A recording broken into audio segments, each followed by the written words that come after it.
The 4-6 Ranch versus the Moorhouse Ranch. Who has the best ribeye? Today, we're gonna try to answer that question for you.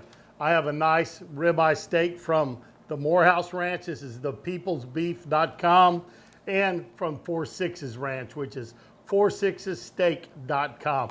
Ordered these in. Guys, they are both beautiful looking steaks. I'm gonna give you close-ups of them, but stick around and let's find out who has the better ribeye. I am Chef Johnny. This is Texas Style Barbecue and Cuisine. I do appreciate you stopping by, and I do have two beautiful, beautiful ribeyes here today from two iconic Texas ranches, guys. These are legitimate. You may have heard of the 4-6s on Yellowstone. Guys, that is a real place. It is a ranch that's been around since the 1800s, the Moorhouse since the early 1900s, but they both raise some fantastic cattle down here in Texas. But I'm gonna show you how I season these up. I got a beautiful fire going. I got some mesquite splits going on the Santa Fe grill.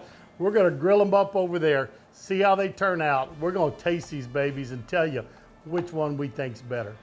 Let's see the covers there. So y'all can see what they look like. This is the Moorhouse Ranch. It's the peoplesbeef.com. And on the top of the 4-6s package, you can just see their brand with 46steak.com. That's how you find them both. Flip them over for you, Moorhouse and the 6s. I say in the package, I'm seeing a little more red on this one. This one's a little bit bigger. They're both supposed to be 1¼ inch cuts, 14 ounces, maybe a little bit more. This one is registering 16 ounces. This one's 14. So a little bit bigger from the Moorhouse. And cost-wise, guys, a pair of these cost me $64 a piece. A little discount on that. For the holidays, they were giving a 20% off. They're regular $80 for two, and this is $60 for two. So $60 steaks versus $80 steaks. I've got videos up of the other ones, so y'all be looking for those. All right, but this is the head-to-head version. So just take our knife, cut our cryovac package here. Gonna get these out. That is a pretty steak. Take this one out.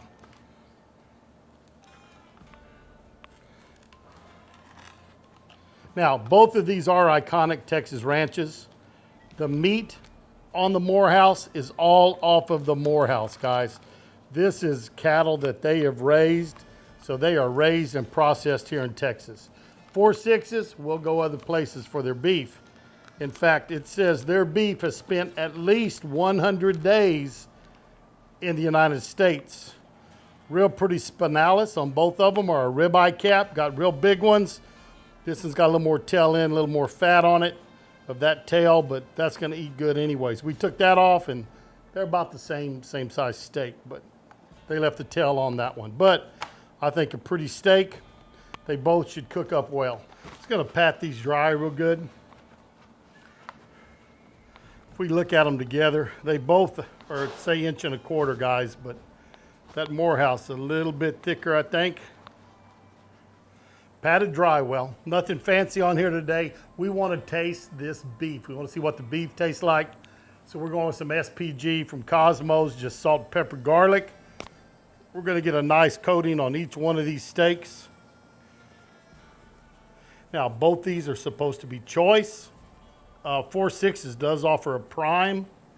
Did not order those. Went with choice.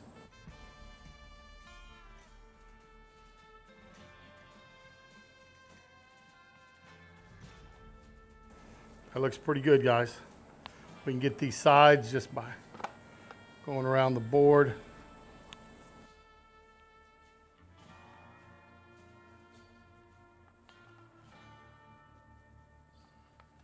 There you have it. They are seasoned well. We're gonna let these sweat out a little bit.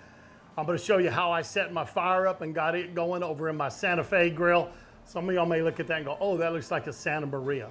Subtle differences between the two. Santa Fe goes down into a pit.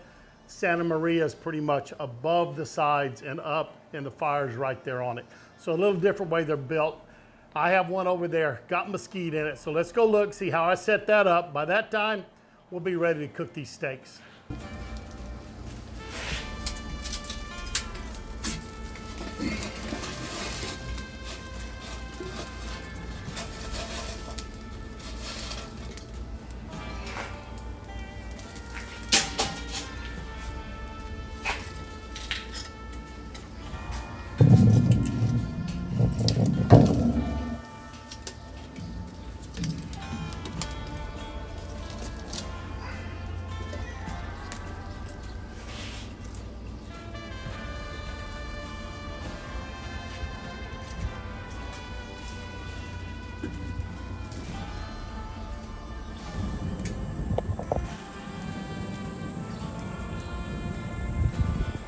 It is time to get these steaks on. I've got my Cosmo sprayer, just gonna spray down my grates with a little oil.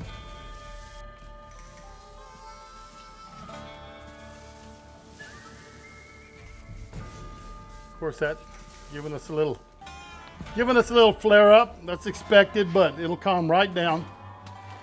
We're gonna get these two steaks on. I'm going with the 4.6s near me.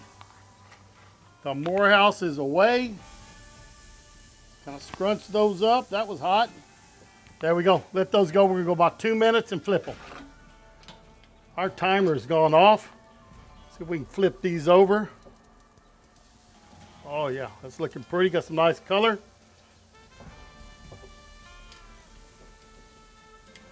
A little more heat. When I flip them next time, I may switch sides, but this one's not as big either. That singe you see right there is up on the fat. Well, we got 2 minutes. See y'all in 2 minutes. Gonna flip these back over again. That side's looking pretty. I'm gonna check the temp on that one. See where we're at here. 127, 125, 123. Not quite there, probably at the end of this 2 minutes. That one's gonna be ready to come off. Check the Moorhouse, it's a little bit thicker. Right down in the teens still, oh yeah. Oh, it's not even that far, it's down about 100 degrees. So, let's let these go just a little bit. We can see if we can get this first one off. Then we'll work on finishing up the Moorhouse. We're gonna get this 4.6 steak off. Let's look at that. It's pretty. Set it over here away from the fire.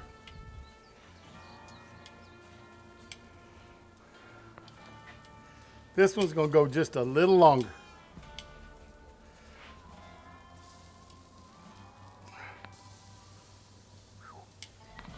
Let's go about 2 minutes right there. It is time to get this one off. We're gonna pull it over here, away from the fire by this other one. And we're gonna let them sit, probably get them off, put them on a board, get them totally away from the fire. But they're both approaching that 130, so time for them to rest. It is about time for the taste, guys. They have been resting this one about 10 minutes, this one about 7, 8 minutes. What about another 2 to 3 minutes on this one? Just because it's thicker, a little bit bigger, had to go a little bit longer. But that little tidbit there was pretty good. Here we go, guys. We're gonna cut, let's just go right through the middle of this thing. Look at it and see how it looks. Give you a look. Maybe a little more done than I would like. Looks like it's a little bit past medium rare, heading to medium, but still a good looking steak. Let's take a look at this 6's ribeye. Yeah, I think kind of the same for it. A little bit past my, of course, where you always want to go first is that spinalis, right? That ribeye cap. So I'm gonna cut a piece off of there. There's the 6's. Here's a piece from the Moorhouse.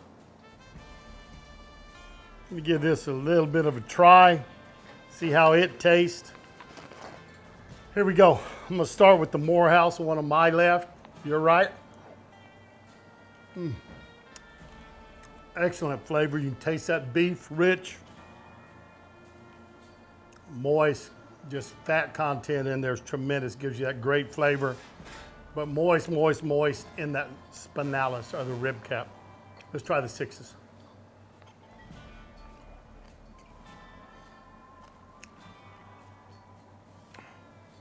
Just as good, just as moist, just as tender. Very, very flavorful. You'd be splitting hairs to determine the difference in those two, but both excellent. I do have my wife and my son. They're drooling over to the side, wait for me to cut a piece for them, but we're gonna get some off for them, let them try it, hear what their opinion is also. But let's trim out some of the center of that ribeye off of here.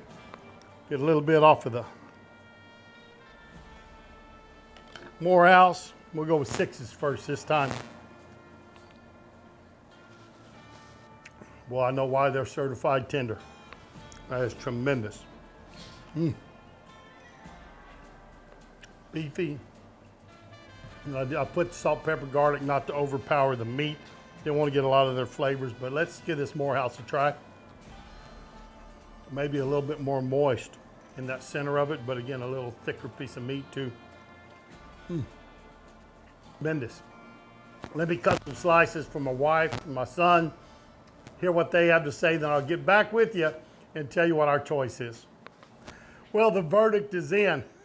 Everybody's got their sample. The three of us gave it a try. And as far as the Stewarts go, we all agree it's splitting hairs. They are both excellent, excellent steaks, both excellent as far as being tender and moist and packed full of flavor. What you expect to see with that aged beef. Each of them are aged 21 days or more. That's fantastic. But what my family says, the one they gave the edge to was the Moorhouse.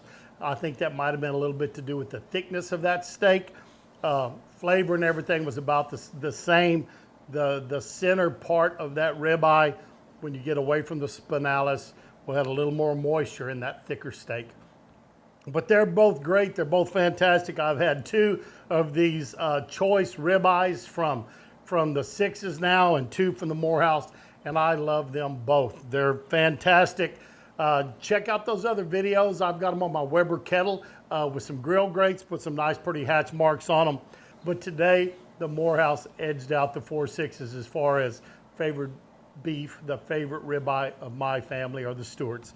Anyways, thanks for stopping by. I hope you appreciate it. Please, please, please share this video. Number one way to support this channel is to share, like, comment, subscribe, and watch the videos all the way to the end and get your friends and family to do that.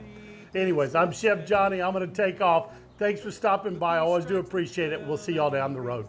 So long, everybody. How them boys put food away beats all I've ever seen.